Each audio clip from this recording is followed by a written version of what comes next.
How many people now do you have working with you? We get about 1,200 in the building. Wow.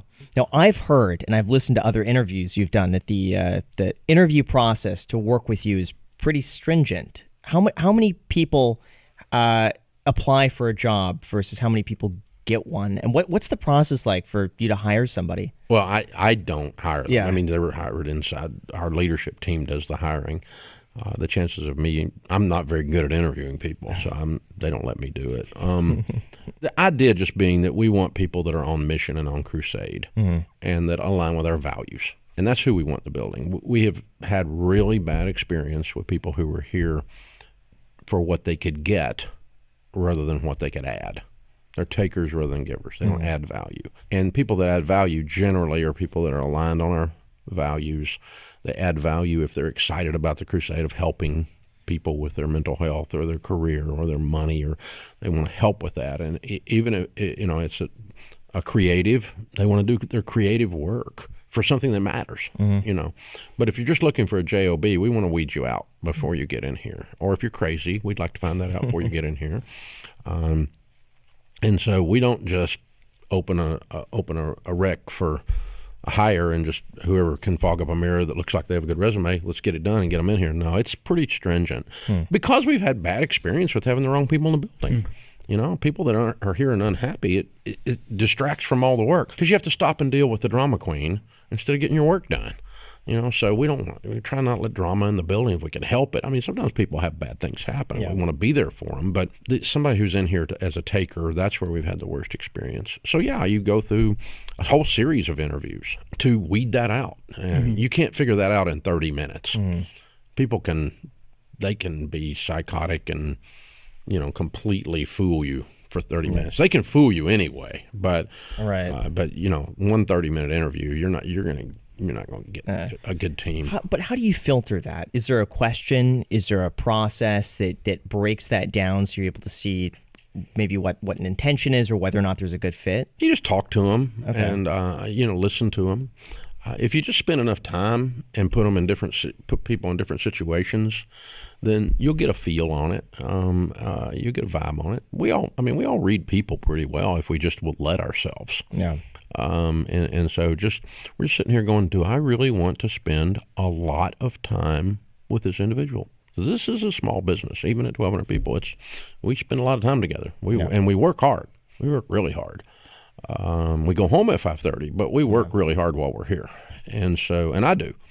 And so we just want somebody that's aligned with that. And we ask a lot of questions and talk about who we are and watch their reaction to this is who we are, and is that who you want to be around? Well, no, I think that's kind of crazy. Okay, then we've kind of figured that out, or they give you some indication of that feeling or that vibe. Sure. Now, I'm really curious of your work schedule because you have grandkids now, and how has that shifted over time with spending time with family versus working versus helping people?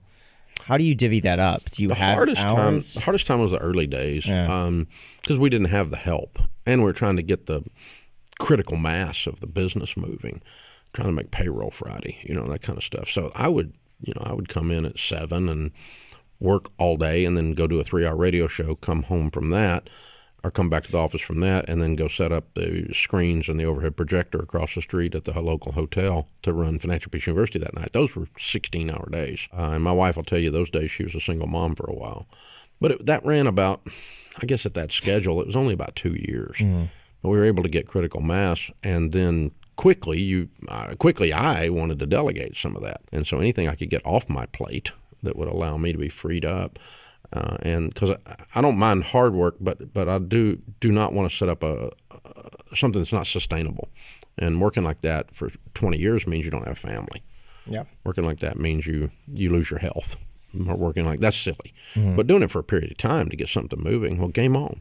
Get ready. You're getting ready for the Super Bowl. You better get ready, Yeah. And so we did that. But nowadays, it's evolved, and, the my joke with the team has always been, if I hate doing something, it's going to be real bad because I'm just going to stop doing it. Yeah. And that means that something you were working on, I might not be doing anymore. Yeah. Somebody else is going to do it, or we're not doing it at all. So like, I mean, live events, we used to do, 40 or 50 of those a year running around with me. And then now we've got Ramsey personalities that do a lot of those. And I'll go do 10, or 15 or something a year. Which really isn't that hard to just run into a city, do an event, run back home. It's not like I'm gone continuously or something. Like I've got friends in Nashville in the music business. They live on a bus. I'm not doing that. Yeah. At what point did you bring on the personalities? Like, I've been watching George, and this is something for me where I've noticed maybe 3 years ago, was it? Maybe 2 years ago, you started bringing on other people, and you changed the name of your channel from the Dave Ramsey Show to the Ramsey Show while bringing on other people. It's interesting to see that for the most part, at least from what I saw, you did everything yourself, and you were the main face. And as soon as you brought on personalities, I read all the comments, and some people were mixed about it, but I think over time, people really enjoyed having different perspectives. How much of that was strategic, and why did you choose to bring on other people with you? I'm 62 today. And back to my schedule. When I turned 60, I quit working on Fridays. So, and we all pretty well work, from, 7 to 5 or whatever around here. And the whole place, there's nobody in the parking lot at 5:30. With the personalities, when I was 14 years ago, I started getting around some business people who were talking, you have to have a succession plan. You have to have a plan to hand this thing off. Otherwise, it just dies when you die. And all the effort and everything you put into this dies. And it seemed kind of silly. If you're going to teach financial responsibility, you ought to be responsible with your assets, So we started going, okay, we need to have we need to train the next generation of Ramseys to be wise owners. We need to make sure we have leadership in place that can lead without me in the room and without me alive even. Then how are we going to hand off the brand? And the brand, those two you could find best practices on, training up the next generation to be wise owners or build quality leaders. You can find best practices, but it's very difficult to find someone who had handed off a brand, a singular name brand like that to someone. And the one-to-one handoffs had the worst. So you had the father left it to the daughter or the son, and it just didn't work. There was too much weight on that next generation, and it was there was too much risk involved. So we kind of felt like God showed us to diversify that and have a one-to-many handoff on the brand. So literally 14 years ago, we started hiring and training our first ones. Rachel Cruz is my daughter, and she was doing some speaking, and we had other people doing some speaking at the time. We had horrible names for them. We're like, they're message bearers. They carry the message. It's like a little message thing. The carriers. It was awful. I mean, but we knew where we were going. We just weren't talking about it intelligently. And then later they became brand ambassadors or something like that. It was they were just called brands. We just called them brands, and they weren't a brand; they were a person. There's brands like every dollar of the app is a brand. Financial Peace is a brand. A person, yes, Dave Ramsey's become a brand, but that's really that. It was confusing everyone, and so finally someone came up with the idea of personalities, and we named them personalities. So now I have multiple personalities. Better for worse. But so we Rachel and we've got 8 now or 9 as of today, and many of them have had #1 bestsellers, carrying they're getting tremendous speaking fees, speaking all over America. They are high quality communicators and thought leaders within their own right. But the last piece of that was the actual radio show. So we had long before 3 years ago, we had a solid base of these things happening. I think Rachel had the first #1 bestseller, and that was a fly, and it's great. Land on my nose. But she had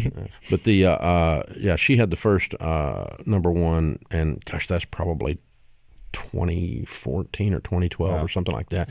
But so we've had books going out and other things, and including them in the SMART conference and other events where we were doing multiple people. But then the radio show, we had the plan. We didn't know what to do with it because we weren't sure it could hand off.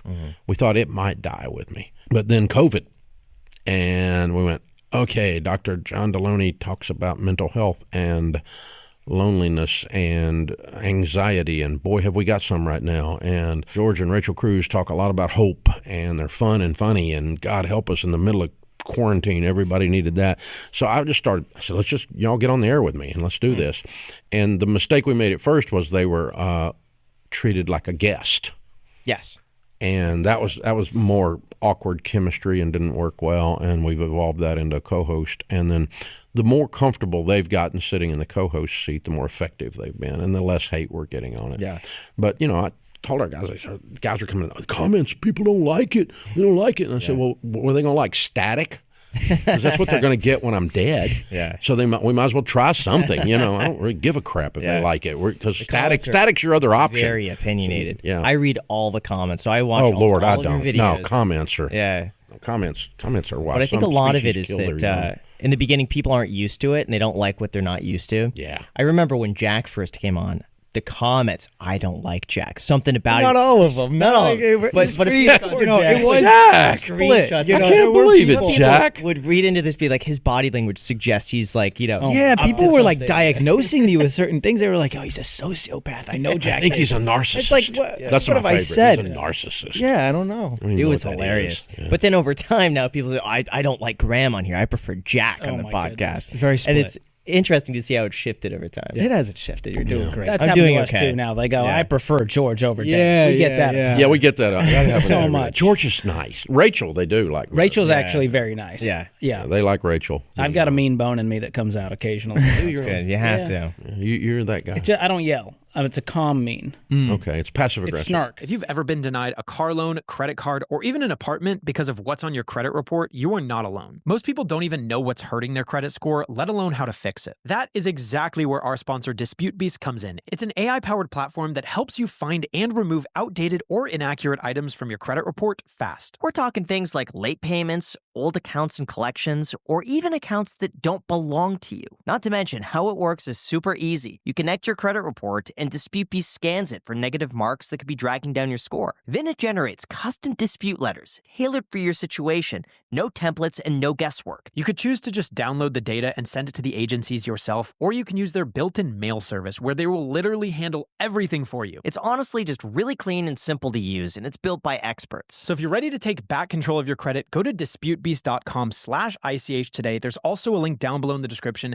disputebeast.com/ICH. Guys, they will literally handle everything for you. If you're dissatisfied with your credit, they will do all of the research, let you know what's going wrong, and they will fight for you. disputebeast.com/ICH. Thank you so much to Dispute Beast for sponsoring this clip.